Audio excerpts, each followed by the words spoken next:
नमस्कार, आप देख रहे हैं इंडिया वॉइस। मैं हूं आपके साथ रिया डंगवाल। बुलेटिन की शुरुआत करेंगे, लेकिन सबसे पहले बात करेंगे देश की 8 बड़ी खबरों की, जहां पहली तस्वीर आपको बता दें कि बेंगलुरु में हुए ब्लास्ट के आरोपी की गिरफ्तारी की है।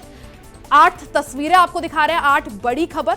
दूसरी तस्वीर है आरएलजी के आज घोषणा पत्र की, क्योंकि आरएलजी ने आज अपना घोषणा पत्र जारी कर दिया है। तीसरी तस्वीर है सिडनी के मॉल में हुए हमले की। वहीं चौथी तस्वीर है 15 अप्रैल को सुप्रीम कोर्ट में केजरीवाल की याचिका पर सुनवाई होगी। पांचवी तस्वीर है पीडीएम के उम्मीदवारों की लिस्ट की, क्योंकि पीडीएम ने आज अपने उम्मीदवारों की लिस्ट जारी कर दी है। छठी तस्वीर है इमरान मसूद के भड़काऊ बयान की। वहीं सातवीं तस्वीर पर नजर डालिए, अखिलेश पर केशव प्रसाद मौर्य ने आज बड़ा हमला बोला है। और आखिरी तस्वीर है संजय सिंह के दावे की।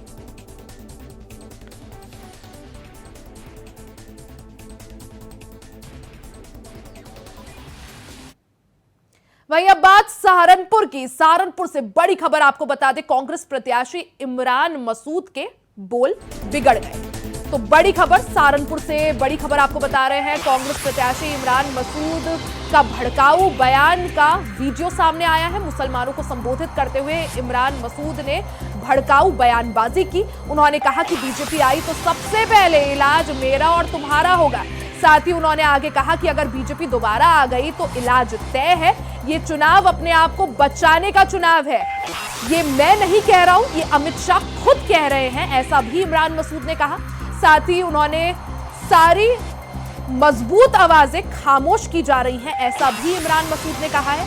बीजेपी ने इमरान मसूद की चुनाव आयोग से शिकायत भी की है। इमरान मसूद का वीडियो सोशल मीडिया पर तेजी से वायरल हो रहा है। साथ ही बीजेपी ने वर्ग विशेष को डराने धमकाने का आरोप इमरान मसूद पर लगाया है। तो बड़ी खबर आपको सहारनपुर से दिखा रहे हैं। सहारनपुर लोकसभा सीट से कांग्रेस के प्रत्याशी इमरान मसूद का एक वीडियो सोशल मीडिया पर वायरल हो रहा है, जिसमें वो मुस्लिम समुदाय के कुछ लोगों को संबोधित कर रहे हैं। अपने संबोधन में वो भड़काऊ बयानबाजी करते हुए दिखाई दे रहे हैं।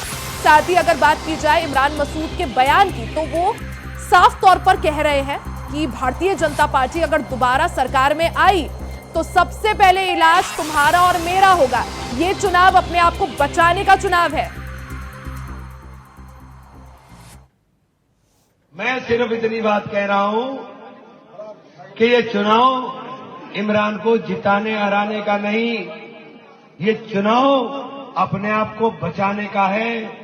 ये चुनाव अगर भाजपा दोबारा आ गई तो सबसे पहले इलाज तुम्हारा और मेरा होना है। याद रख लेना बात,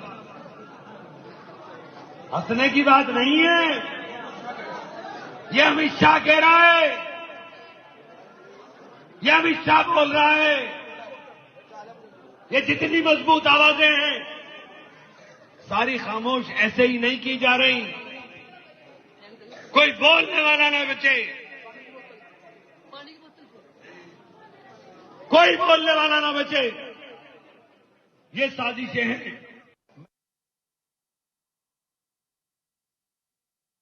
ज्यादा जानकारी के लिए हमारे साथ ब्यूरो चीफ लखनऊ से प्रियम पाठक जुड़ चुके हैं। प्रियम, अगर बात की जाए, जिस तरह से लोकसभा चुनाव को देखते हुए हलचल पूरी तरह से तेज है, वहीं कांग्रेस के सहारनपुर से प्रत्याशी जो है इमरान मसूद, उनका एक वीडियो काफी ज्यादा वायरल हो रहा है, जिसमें वो एक विशेष वर्ग को भड़काते हुए नजर आ रहे हैं, भड़काऊ बयानबाजी देते हुए नजर आ रहे हैं और साफ तौर पर कह रहे हैं कि ये चुनाव अपने आप को बचाने का चुनाव है। अगर इसके बाद फिर से बीजेपी आई तो आपका और मेरा हिसाब तय हो जाएगा, हमारा सबसे पहले इलाज होगा। प्रियम। बिल्कुल रिया, देखिए कह सकते हैं लोकसभा चुनाव में जैसे जैसे मतदान का समय जो है वो नज़दीक आ रहा है, वैसे वैसे सियासी पारा लगातार चढ़ता जा रहा है और अब नेताओं की जो बयानबाजी है वो भी चर्चा का विषय बनते हुई जो है वो अब नज़र आ रही है। और जो ये मामला है ये पूरा सहारनपुर का है, जहाँ पर इंडिया गठबंधन के तहत कांग्रेस से प्रत्याशी हैं इमरान मसूद और उन्होंने ये बयान दिया है। और उन्होंने साफ तौर पर जिस तरीके से उनका ये बयान है, उसके बाद बीजेपी जो है वो पूरी तरीके से कांग्रेस और इंडिया गठबंधन पर हमलावर है। उनका कहना है कि साफ तौर पर जो कांग्रेस है वो धर्म की राजनीति करती है। इमरान मसूद ने जो है वो एक वर्ग विशेष को भड़काने का काम किया है और इसीलिए इसकी बाकायदा लिखित शिकायत जो है वो बीजेपी की तरफ से जो है एक प्रतिनिधिमंडल ने जाके बाकायदा जो है वो मुख्य निर्वाचन अधिकारी के पास में जाकर जो है लिखित में शिकायत दी है और कहा है कि इसके खिलाफ जो निर्वाचन आयोग है वो इस पर कार्रवाई करे, चूंकि वो एक जाति एक धर्म विशेष को लेकर जो है वो मजहब को लेकर लेकर जो है वो बयान ऐसा दे रहे हैं, और उनके इस बयान से जो है कहीं ना कहीं जो कह सकते हैं हिंसा का माहौल है वो बन सकता है, और जो आदर्श आचार संहिता इस समय देश में लागू है उसका साफ तौर पर इसके जरिए उल्लंघन किया जा रहा है। तो इसके लेकर बीजेपी ने कार्रवाई की मांग करी है। देखना होगा चुनाव आयोग की तरफ से इस पूरे मामले को लेकर क्या कुछ कार्रवाई की जाती है। फिलहाल अगर आप वहां के समीकरणों की लिहाज से बात करी जाए सहारनपुर की सीट को लेकर, तो बीजेपी ने वहां से राघव लखनपाल को मैदान में उतारा हुआ है। हालांकि ये सीट लंबे समय तक कांग्रेस का गढ़ रही है। 1952 में जब पहली बार इस सीट पर लोकसभा का चुनाव हुआ था, तो उसके बाद से लेकर करीब करीब 4 बार के 5 बार के जो चुनाव थे वो हुए, और सभी बार कांग्रेस का इस सीट पर कब्जा रहा। तो कहीं ना कहीं इस सीट को जो है वो कांग्रेस का गढ़ माना जाता रहा है, और इसीलिए इंडिया गठबंधन के तहत इस सीट को समाजवादी पार्टी ने कांग्रेस को दिया हुआ है। लेकिन अब जिस तरीके से सियासी माहौल बनता हुआ नजर आ रहा है, आप देखें बसपा ने भी वहां पे अपना जो प्रत्याशी है वो माजिद अली को वहां पर उतार दिया। जिस तरह से कांग्रेस के नेताओं की बयानबाजी सामने आती है, इससे पहले हेमा मालिनी को घेरा था, कंगना रनौत कभी प्रधानमंत्री नरेंद्र मोदी को लेकर बोलते हैं, और इमरान मसूद तो ज्यादातर चर्चाओं में इसी वजह से रहते हैं क्योंकि बयानबाजी इस तरह से करते हैं। इससे पहले पीएम मोदी को भी गाली दी थी। अब क्या देखा जाए, जिस तरह से कांग्रेस के नेता बयानबाजी करते हैं, भड़काऊ बयान आज दे दिया है, क्या कांग्रेस के जो शीर्ष नेता है वो इस पर कुछ कदम क्यों नहीं उठाते, कुछ कार्रवाई क्यों नहीं करते?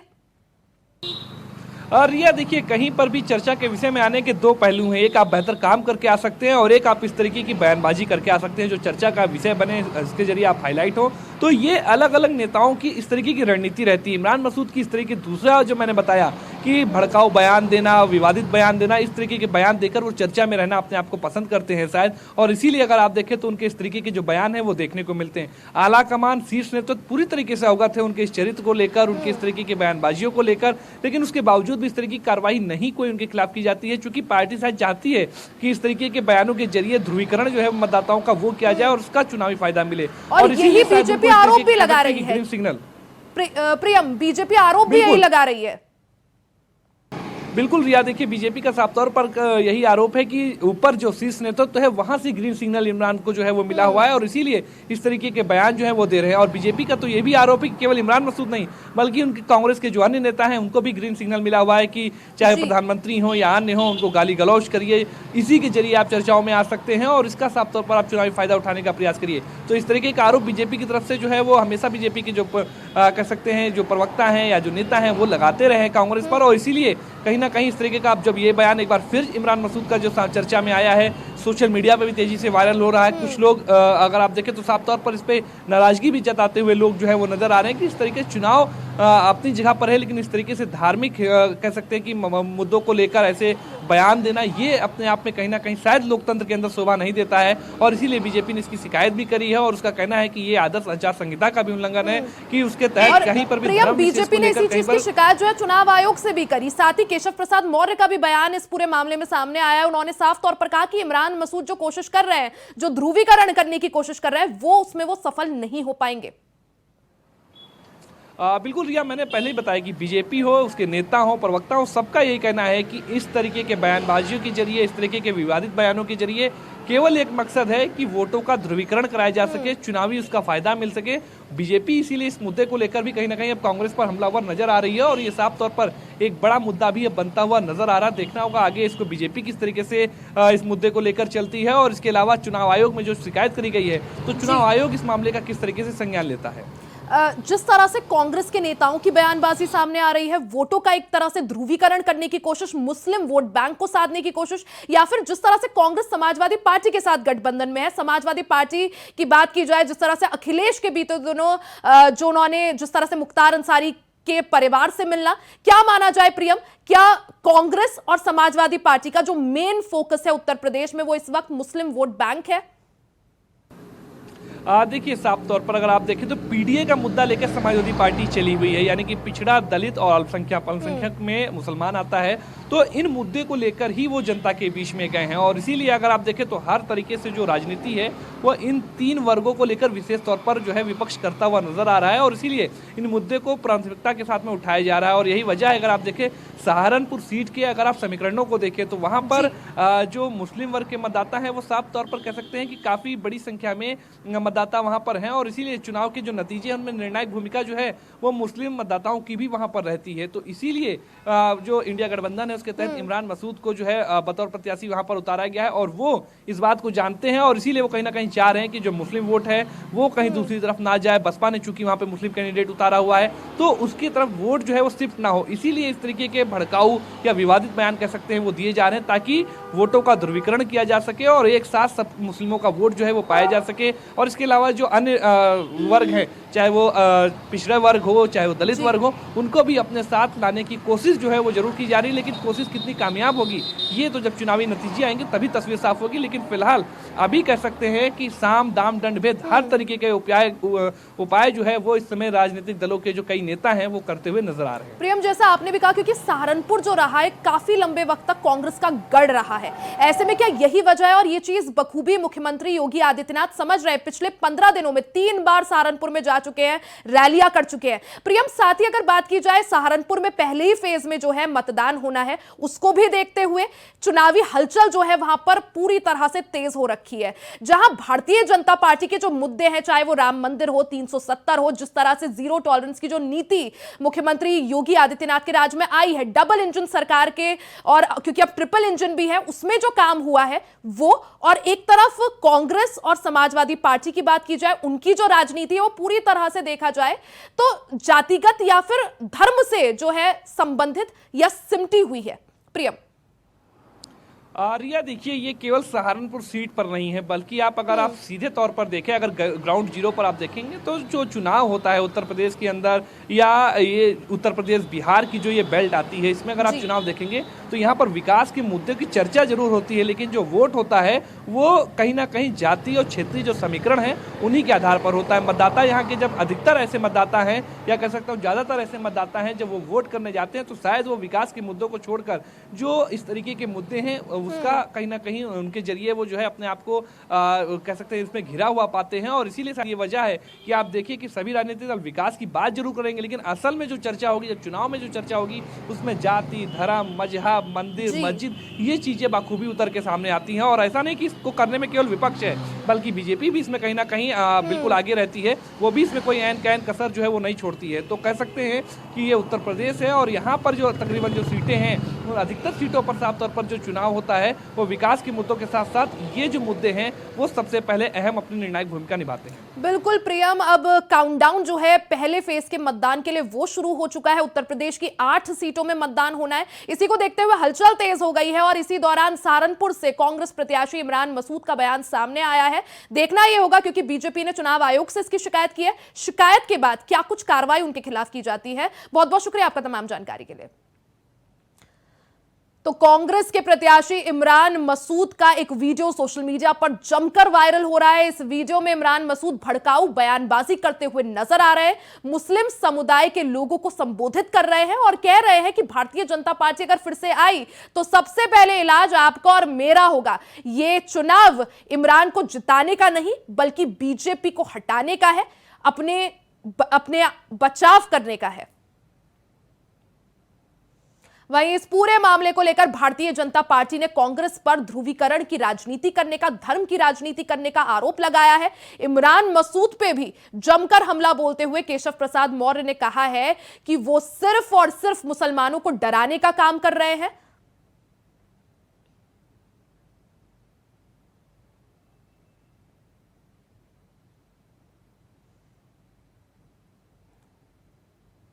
वहीं खबरों में आगे बढ़ते हैं। रांची में केंद्रीय सरना समिति ने सरहुल के जुलूस में एक झांकी निकाली थी, जिसमें झारखंड के पूर्व मुख्यमंत्री हेमंत सोरेन जेल में बंद दिखाई पड़ रहे थे। इस झांकी को जिला प्रशासन ने आचार संहिता का उल्लंघन माना है और रांची के कोतवाली थाने में अब मामला भी दर्ज हो गया है। आपको बता दें कि 26 लोगों पर एफआईआर दर्ज हुई है, जिसमें से एक व्यक्ति की मौत कुछ साल पहले ही हो गई है। ऐसे समिति में हुए एफआईआर को निष्पक्ष तरीके से जांच कराने की मांग की गई है। वहीं एफआईआर के विरुद्ध केंद्रीय सरना समिति ने प्राथमिकी को झूठा बताते हुए कोतवाली थाने में एक आवेदन दिया है, जिसमें कहा गया है कि उस झांकी से हमारा कोई लेना देना नहीं है, हम लोगों के द्वारा ऐसी कोई झांकी नहीं निकाली गई है जिससे आचार संहिता का उल्लंघन हो या समिति को बदनाम करने का प्रयास किया जा रहा है।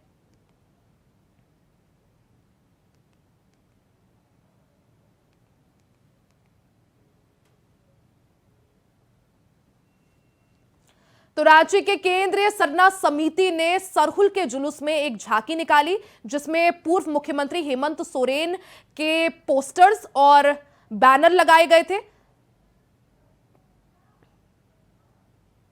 खबर पर ज्यादा जानकारी के लिए हमारे साथ अजय कुमार पांडे संवाददाता रांची से जुड़ गए हैं। अजय, जिस तरह से कल से पूरा मामला गरमाया हुआ है, जिसमें केंद्रीय सरना समिति ने सरहुल के जुलूस में एक झांकी निकाली, जिसमें हेमंत सोरेन जो है उनकी तस्वीरें लगाई गई थी, उनका पूरा डमी लगाया गया था, बैनर्स लगाए गए थे, और अब इस पूरे मामले को लेकर एफआईआर हुई, लेकिन समिति का कहना है कि एफआईआर बेबुनियादी है। अजय जी देखिए, ये बड़ी विडंबना है झारखंड पुलिस की, बड़ा हास्यास्पद भी कहा जा सकता है। देखिए, ये धार्मिक संस्थानों में जो जुलूस निकाला गया, वहाँ ये साफ तस्वीरें हैं कि हेमंत सोरेन की जेल वाली तस्वीर सामने, कई स्लोगन आए, कई मीडिया अखबारों ने छापे, लेकिन कई क्षमा चाहेंगे, झारखंड पुलिस ने जो एफआईआर की है 26 लोगों ने, उसमें से एक व्यक्ति मृत्यु है, जो 2 साल पहले मृत्यु हो गई है। तो निश्चित रूप से ये जो सरकार ने जो काम किया, झारखंड पुलिस ने जो एफआईआर की है, तो ये हड़बड़ी का नतीजा है कि वो अब एफआईआर पे कई सवाल खड़े हो रहे हैं, और जो सरना समिति जिसने जुलूस निकाला है वो उसके बुनियाद मांग रहे हैं, और वो कह रहे हैं कि ये हमारा इसमें अजय, प्रशासन की तरफ से गलती होना, क्योंकि जैसा आपने भी कहा कि एक व्यक्ति की मौत हो चुकी है, उसके खिलाफ भी एफआईआर दर्ज है। अब ऐसे में प्रशासन की तरफ से चूक होना, और इसी को लेकर केंद्रीय सरना समिति जो है घेरती हुई नजर आ रही है प्रशासन को। जी बिल्कुल, ये उन्होंने कहा कि जो जिस व्यक्ति का नाम दर्ज है, बयान में दर्ज किया गया है केस में, तो वो उस व्यक्ति का मृत्यु 2 साल पहले हो चुका है। तो वैसे में कहा कि जो एफआईआर दर्ज है वो गलत तरीके से किया गया है, पुलिस इस पर दबाव डाल रही है, और ये बेबुनियाद जो भी आरोप हैं वो बुनियाद हैं। तो अब देखना पड़ेगा कि झारखंड पुलिस अब जो है अब क्या इसके लिए आगे क्या करती है, क्योंकि ये बड़ा मामला चुनाव आयोग को लेकर के भी इसमें कई बार नोटिस किया, स्थानीय जो राजनीतिक दल है वो भी नोटिस कर चुके हैं। तो अब देखना पड़ेगा कि राज्य सरकार इस पर क्या किस ओर अब लेती है। लेकिन जुलूस में निकाली गई पूरी जो एक प्रदर्शनी निकाली गई थी, उसमें साफ तौर पर तस्वीरों में देखा जा सकता है कि हेमंत सोरेन है, बैनर लगे हुए हैं, सीबीआई ईडी को टारगेट किया गया है, और ऐसे में जो सरना समिति है वो कैसे पलट सकती है और कह रही है साफ तौर पर कि हमने कोई जुलूस नहीं निकाला। देखिए, ये चूंकि ये राजनीतिक बयान हो सकता है उनका, और चूंकि ये साफ तस्वीरें हैं और चीजें सब कुछ सामने रही है, और ये आप देख सकते होंगे कि जब ये घटना लगभग 4 बजे का है, और ठीक है अजय, आप नजर बनाए रखे। बहुत बहुत शुक्रिया तमाम जानकारी के लिए। वही खबर रायबरेली से है, जहां लखनऊ प्रयागराज मार्ग पर भीषण सड़क हादसा हो गया। बता दें कि डीसीएम और कार की आमने सामने भिड़ंत हो गई। हादसे में 2 की मौत हो गई है, वहीं 2 लोग गंभीर रूप से घायल बताए जा रहे हैं। सूचना मिलते ही पुलिस की टीम मौके पर पहुंची और शवों को कब्जे में लेकर पोस्टमार्टम के लिए भेजा। घायलों को जिला अस्पताल में भर्ती करा दिया गया है। मामला भदोखर थाना क्षेत्र में लखनऊ प्रयागराज मार्ग पर कुचरिया गांव के पास का बताया जा रहा है। ये मो डिस्ट्रिक्ट हॉस्पिटल रायबरेली हूँ। डॉक्टर साहब, एक्सीडेंट का मामला है, क्या है मामला? हाँ जी, उसमें 3 लोगों को ले आया गया घायलावस्था में, जिनका प्राथमिक उपचार के बाद उनको सर्जन के अंडर में एडमिट किया गया है, और एक सोम प्रकाश आए हैं जिनको मृत अवस्था में लाया गया था, उनको जांच करने के बाद मृत घोषित किया गया। वहीं खबरों में आगे बढ़ते हैं। खबर संभल से है, जहां संभल के बहजोई कोतवाली क्षेत्र के बंबा रोड से एक मामला सामने आया है, जहां अवैध क्लिनिक संचालक के लोगों ने छापा मारने गई टीम से अभद्रता की। बता दें कि स्वास्थ्य विभाग के नोडल अधिकारी और टीम के साथ अभद्रता की गई है। हालांकि अवैध क्लिनिक संचालक के एक व्यक्ति को पुलिस ने हिरासत में ले लिया है। बताया जा रहा है कि स्वास्थ्य विभाग के नोडल अधिकारी ने आरोपी के खिलाफ तहरीर दी थी, जिसके बाद से पुलिस मामले की जांच पड़ताल में जुट गई है।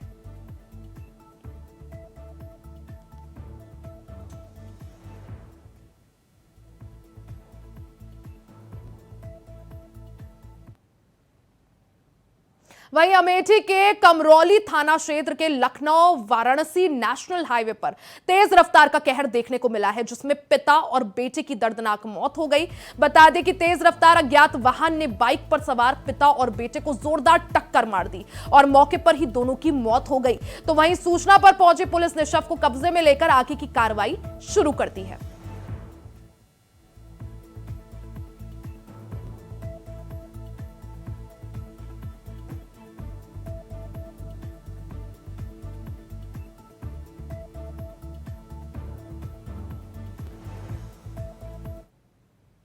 खबर गोंडा से है, जहां डीएम और एसपी ने मतदान के प्रति लोगों में मोटिवेशन करने के लिए जनता को जागरूक कर मतदान प्रतिशत बढ़ाने के लिए जागरूकता पैदल मार्च किया। इसी दौरान आपको बता दें कि गांधी पार्क से लेकर चौक बाजार तक, गुडुमल चौराहे से लेकर महिला अस्पताल तक, तो वहीं गुरु नानक से चौराहा से लेकर अदम गोडवी मैदान तक जागरूकता पैदल मार्च निकाला गया।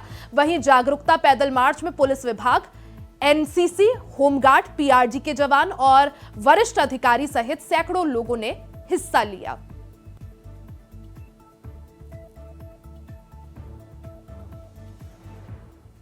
आज यहाँ पर गोंडा जनपद में जो सार्वजनिक स्थल हैं, उन सभी जगहों को कवर करते हुए एक फ्लैग मार्च हमारे सभी जो पुलिस और प्रशासन के सहयोगी हैं, उन सब के साथ में मिलके किया जा रहा है। और सीएपीएफ का पुलिस बल भी साथ में है, होम गार्ड्स और जो एनसीसी के छात्र छात्राएं हैं, वे भी इस फ्लैग मार्च में हम सबका सहयोग कर रहे हैं। मुख्य उद्देश्य है कि स्वीप अभियान जो चल रहा है, उसके अंतर्गत एक हाई वोटर टर्नआउट के लिए हम लोग अपेक्षाकृत कार्रवाई जो है उसको इंश्योर कर सकें। एक मैसेज इस पूरे फ्लैग मार्च से ये भी देने का प्रयास है कि इलेक्शन का समय जो है वो एक अनुशासन का समय है और इस समय में सारे जो नॉर्म्स हैं उनका कड़ाई से अनुपालन हो। एक कॉन्फिडेंस बिल्डिंग मेजर के रूप में भी इस फ्लैग मार्च के माध्यम से संदेश देने का प्रयास है। और इसी क्रम में आज पूरे बाजार से निकलते हुए ये पूरा जो एक संख्या बल है फ्लैग मार्च करेगा और इसकी अगुवाई करने के लिए पुलिस अधीक्षक और अन्य सभी सहयोगी जो हैं हमारे साथ। इस बुलेटिन में फिलहाल के लिए सिर्फ इतना ही। खबरों का सिलसिला जारी रहेगा, बने रहे हमारे साथ।